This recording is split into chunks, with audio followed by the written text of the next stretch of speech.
સરદાર સરોવર ડેમમાં પાણીની ભરપૂર આવક જોવા મળી રહી છે અને સિઝનમાં પ્રથમવાર ડેમના 23 દરવાજા ખોલી નાખવામાં આવ્યા છે।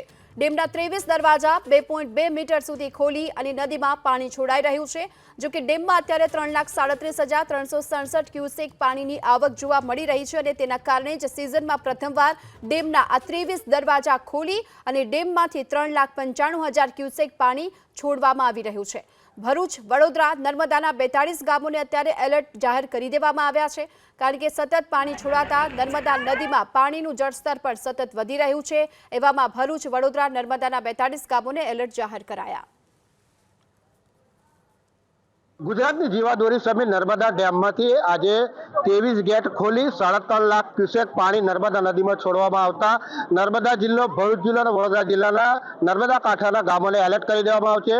ખાસ કરી વાત કરીએ તો નર્મદા ડેમ જે છે, ડેમના આ સિઝનમાં પ્રથમવાર 23 દરવાજા ખોલવામાં આવ્યા છે। કનકસિંહ માત્રોજા, એબીપી અસ્મિતા, નર્મદા।